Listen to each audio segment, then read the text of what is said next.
Hello students, today we are discussing the solutions of JEE Mains paper of first shift, that is today 17 March of inorganic chemistry.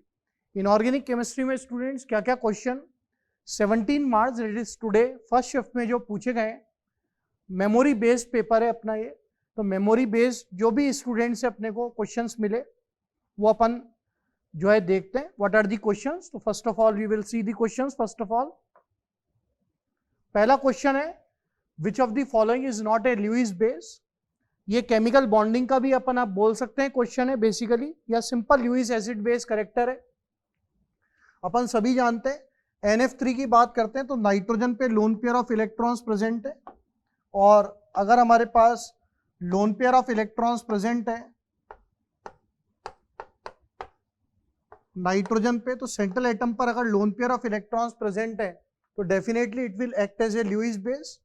PCl5 में अगर अपन देखें तो जो हमारे पास सेंट्रल फॉस्फोरस एटम है PCl5 की अगर अपन बात करते हैं तो ये हमारे पास ट्रायगोनल बाई पिरामिडल स्ट्रक्चर होता है इसका,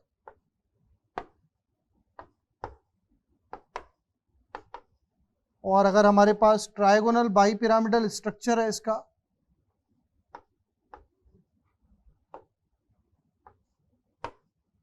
तो यहाँ पर जो सेंट्रल फॉस्फोरस एटम है उसके पास कोई भी लोन पेयर प्रेजेंट नहीं है, तो ये ल्यूइस बेस के रूप में काम नहीं करेगा. SF4 सीसॉ लाइक स्ट्रक्चर है. SF4 का स्ट्रक्चर अगर अपन देखें तो it will possess seesaw like structure. इसमें अगर अपन देखें तो सल्फर के पास again lone pair of electrons present है, तो ये भी ल्यूइस बेस के रूप में काम करेगा. ClF3 की बात करते हैं तो ClF3 बैंड टी शेप या टी शेप होता है, तो अपन बोले यहाँ पर ClF3 में अगर अपन बात करते हैं तो हमारे पास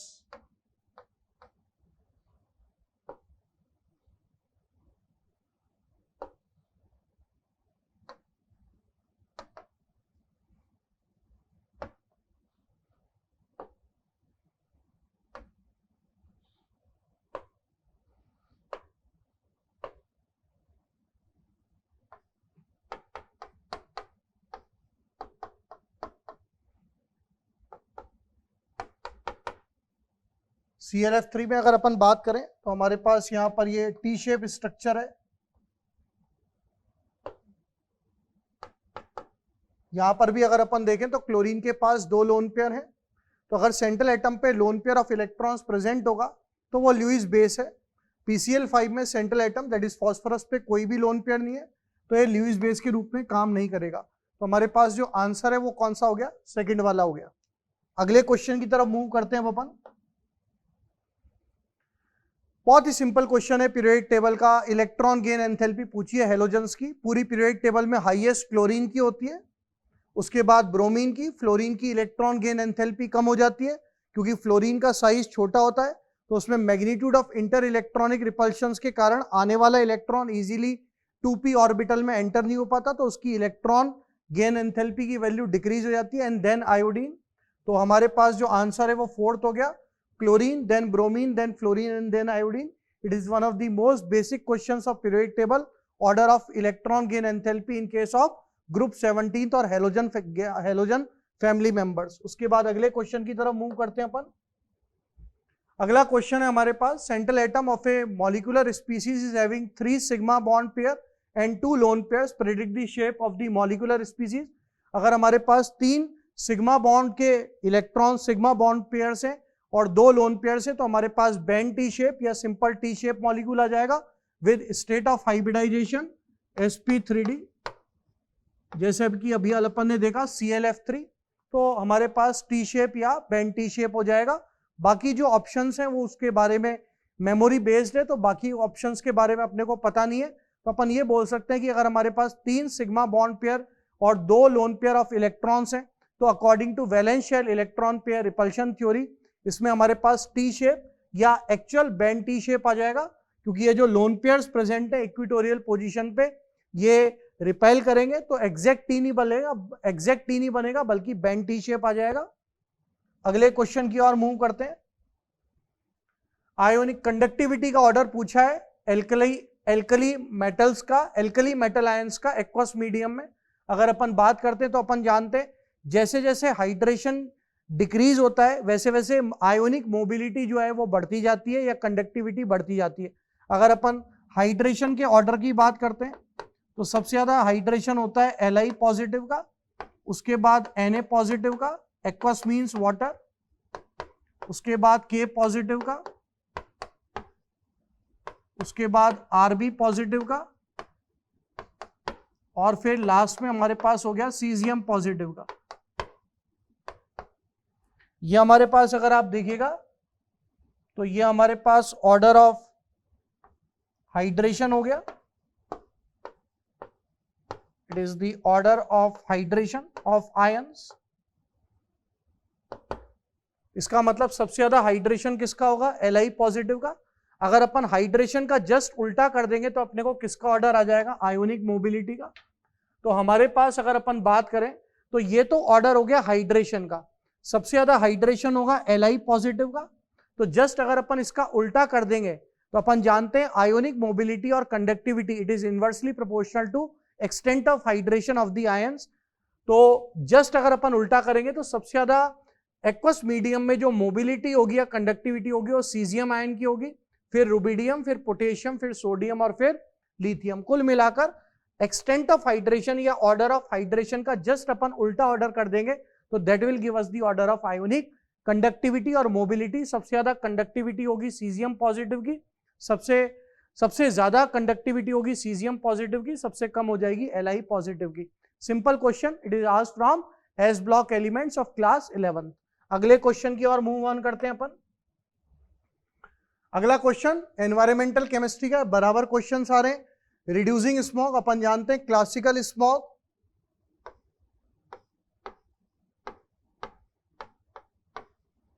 क्लासिकल स्मॉग को अपन क्या बोलते हैं? रिड्यूसिंग स्मॉग भी बोलते हैं because it contains high concentration of sulphur dioxide gas. जो हमारे पास रिड्यूसिंग स्मॉग है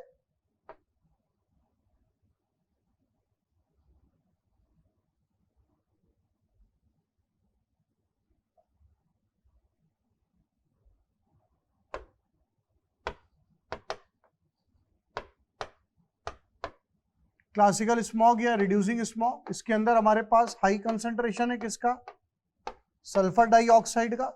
और स्मॉग अपन जानते हैं स्मॉग प्लस फॉग। स्मॉग जो वर्ड आता है वो वर्ड आता है स्मोक प्लस फॉग, और क्योंकि इसमें SO2 भी प्रेजेंट होता है तो इसको अपन रिड्यूसिंग स्मॉग बोलते हैं। जबकि जो फोटोकेमिकल स्मॉग है उसको अपन ऑक्सीडाइजिंग स्मॉग बोलते हैं because it contains high concentration of oxidizing agents like ozone and nitrogen dioxide। तो हमारे पास पहला वाला आंसर हो जाएगा reducing smog contains smog, fog and sulfur dioxide। तो क्लासिकल स्मॉग भी अपन इसको बोलते हैं। तो हमारे पास जो आंसर है वो फर्स्ट वाला हो गया। सिंपल एनवायरमेंटल केमिस्ट्री का क्वेश्चन है। बराबर क्वेश्चन हमारे पास या तो क्लासिकल स्मॉग से आ रहा है या फोटोकेमिकल स्मॉग से आ रहा है। कल भी मैंने जो वीडियो सॉल्यूशंस बनाए थे उसमें मैंने कहा था एनवायरमेंटल केमिस्ट्री में बराबर स्मॉग से क्वेश्चन आ रहा है तो स्मॉग को विशेषकर आप लोग पढ़ के जाएं। Anyway we will move to next question. अगला क्वेश्चन DNF ब्लॉक एलिमेंट्स का है। KMnO4 डिकम्पोज होता है K2MnO4 that is potassium manganate में 513 केल्विन पर। ये एग्जैक्टली लाइन लिखी है NCERT से।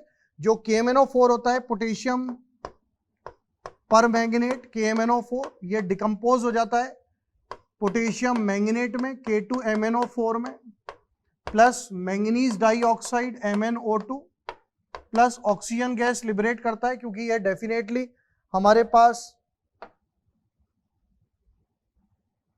ऑक्सीडाइजिंग एजेंट है तो ऑक्सीजन गैस को लिबरेट करेगा। ये दे भी रखा है, रिएक्शन आपको देखने की जरूरत नहीं है। अब पहला वाला स्टेटमेंट तो हमारे पास करेक्ट हो गया। सेकंड वाला both permanganate and manganate ions are tetrahedral and paramagnetic, ये वर्ड गलत हो गया। अगर आप देखिएगा तो जो परमैंगनेट आयन है उसमें मैंगनीज +7 में, और +7 का मतलब 3d5 4s2, तो सातों इलेक्ट्रॉन निकल गए। तो परमैंगनेट आयन कैसा हो जाएगा? डायामैग्नेटिक।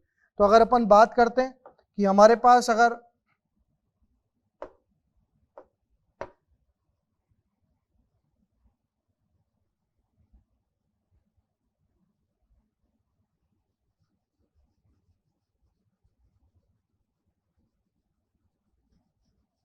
ऐसे सिंपल आपको बोल देता हूं मैं तो, जो हमारे पास परमैंगनेट आयन है KMnO4 में, MnO4 नेगेटिव है, Mn+7 में, तो D0 रहेगा, तो डायमैग्नेटिक होगा, एज सिंपल एज दैट। अगले क्वेश्चन की तरफ मूव ऑन होते हैं। मैग्नेटिक मोमेंट Mn+2 एक्वस का पूछा है। मैंगनीज अपन जानते हैं 3d5 4s2 होता है। Mn+2 के बारे में अगर बात करेंगे तो 2 इलेक्ट्रॉन 4s से निकल गए, तो D5 कोऑर्डिनेशन नंबर 6 है Mn+2 का, तो CFT अप्लाई करेंगे तो T2G3 Eg2, क्योंकि वाटर वीक लिगेंड है, तो 5 अनपेयर्ड इलेक्ट्रॉन हो गए। Mu is equal to √n(n+2). Magnetic moment calculate करेंगे तो 5.93 आएगा। ये एग्जैक्टली पूरा क्वेश्चन अभी अपने को मिला नहीं है, बाकी ऑप्शंस क्या है, क्योंकि मेमोरी बेस है तो अपन ने इसको देख लिया। अगला क्वेश्चन, D2O के बारे में कौन सा स्टेटमेंट D2O के बारे में इनकरेक्ट है? पहला, यूज्ड इन न्यूक्लियर मॉडरेटर, बिल्कुल सही है। In order to slow down the speed of the neutrons, neutrons की स्पीड को कम करने के लिए अपन इसको न्यूक्लियर मॉडरेटर के रूप में यूज करते हैं। अपन कैडमियम और ग्रेफाइट की रॉड्स भी यूज करते हैं in order to slow down the speed of neutrons, तो पहला वाला करेक्ट हो गया। है more dielectric constant than water, ये वाला इनकरेक्ट हो गया, अपने को इनकरेक्ट पूछा है, तो सेकंड वाला इनकरेक्ट हो गया। इसका कारण क्या है? अगर अपन देखें तो वाटर का डाइलेक्ट्रिक कांस्टेंट ज्यादा होता है D2O से, क्योंकि वाटर में जो OH बॉन्ड है उसकी बॉन्ड पोलरिटी ज्यादा होती है because of less bond energy of OH bond. OH bond की बॉन्ड एनर्जी जो है वो लेस होती है OD बॉन्ड से, तो OH बॉन्ड जल्दी से टूट जाता है, तो जिसकी पोलरिटी ज्यादा होगी उसके लिए डाइलेक्ट्रिक कांस्टेंट ज्यादा होगा। तो वाटर का डाइलेक्ट्रिक कांस्टेंट ज्यादा होगा D2O से, क्योंकि वाटर में जो OH बॉन्ड की बॉन्ड एंथैल्पी है वो रिलेटिवली कम है, तो जो वाटर है उसके लिए एक्सटेंट ऑफ आयोनाइजेशन वो D2O के कंपैरिजन में ज्यादा होगा, तो वाटर का जो डाइलेक्ट्रिक कांस्टेंट है वो D2O से ज्यादा होगा। बाकी दो इंफॉर्मेशन बेस्ड है, obtained as a by product from fertiliser industry, NCERT में गिवन है। And to understand the reaction mechanism, अपन जानते हैं ट्रेसर टेक्निक, क्योंकि D2O क्या है, ड्यूटेरियम जो है वो आइसोटोप है, और आइसोटोप्स को अपन एज ए ट्रेसर टेक्निक के रूप में रिएक्शन मैकेनिज्म्स को स्टडी करने में करते हैं। तो आंसर हमारे पास इसमें सेकंड वाला हो गया। उसके बाद नेक्स्ट क्वेश्चन, एक क्वेश्चन था अब्रप्ट चेंज पूछा था इलिंगम डायग्राम के बारे में। एग्जैक्ट क्वेश्चन अपने को नहीं मिल पाया, स्टूडेंट क्वेश्चंस बता ही नहीं पा रहे कि ये क्वेश्चन था क्या, कि एक अब्रप्ट चेंज था स्लोप में इलिंगम डायग्राम के बारे में, ऐसा कुछ क्वेश्चन था।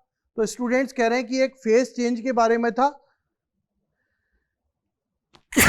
Solid to liquid, liquid to gas, या अपन जानते हैं पहला वाला जो स्लोप है वो मेल्टिंग पॉइंट के बारे में बताता है। अगर ऐसा ग्राफ आता है तो पहला वाला स्लोप, ये तो यहाँ पर जो आता है ये मेल्टिंग पॉइंट के बारे में बताता है, और वापस से अगर फिर दूसरा स्लोप आता है ऐसा यहाँ पर, तो सेकंड वाला जो स्लोप है वो बॉइलिंग पॉइंट के बारे में बताता है। यहाँ पर फिर से अगर कोई ब्रेक पॉइंट हुआ तो ये जो सेकंड पॉइंट है ये बॉइलिंग पॉइंट के बारे में बताता है। ऐसा कुछ पूछा गया था, लेकिन एग्जैक्टली क्या क्वेश्चन है, क्योंकि ये मेमोरी बेस्ड है तो क्वेश्चन के बारे में कोई भी आइडिया नहीं है कि क्वेश्चन पूछा क्या गया था। तो एक रफ आइडिया जो है वो मैं आपको बता रहा हूँ, बाकी जब पेपर आएगा तब अपन फिर एग्जैक्टली बात कर पाएंगे कि क्वेश्चन पेपर में क्या था। तो एग्जैक्टली क्या क्वेश्चन था इसके बारे में कमेंट करना अभी मेरे को पॉसिबल नहीं हो पा रहा, क्योंकि किसी भी स्टूडेंट ने कोई सही बारे में बात नहीं करी थी। मतलब एक क्वेश्चन इलिंगम डायग्राम से आया हुआ था। तो मोर और लेस वापस से सारे क्वेश्चंस जो है हमारे पास NCERT बेस्ड है। वही एनवायरमेंटल पॉल्यूशन से क्वेश्चन आ रहा है रेगुलरली। पिछली बार फोटोकेमिकल स्मॉग से आया था, ऑक्सीडाइजिंग स्मॉग, इस बार रिड्यूसिंग स्मॉग से आ गया। VSEPR थ्योरी से पहले वाटर पे क्वेश्चन था, इस बार हमारे पास जो है टी शेप या band T shape VSEPR theory से आ गया क्वेश्चन, वही वाला। हाइड्रोजन से H2O2 से पिछली बार क्वेश्चन आए थे, ऑक्सीडाइजिंग और रिड्यूसिंग नेचर ऑफ H2O2। इस बार D2O से क्वेश्चन आ गया, दैट इज आइसोटोप से, कि भाई कौन सा स्टेटमेंट D2O के बारे में इनकरेक्ट है। उसके बाद D और F से जो है पोटेशियम परमैंगनेट जो है वो ब्रेक हो जाएगा पोटेशियम मैंगनेट पे 513 केल्विन पर, ये NCERT में दे रखा है। और दूसरी बात, उनका मैग्नेटिक बिहेवियर पूछ लिया तो वो तो अपन कर ही सकते हैं उस क्वेश्चन को। तो जो क्वेश्चन है मोर और लेस NCERT बेस्ड है और बहुत ही सिंपल और प्रिसाइज क्वेश्चन हैं। अब अपन बात करेंगे आने वाले टाइम में और वीडियो लेक्चर्स की। Thank you students for watching this particular video lecture. Thank you.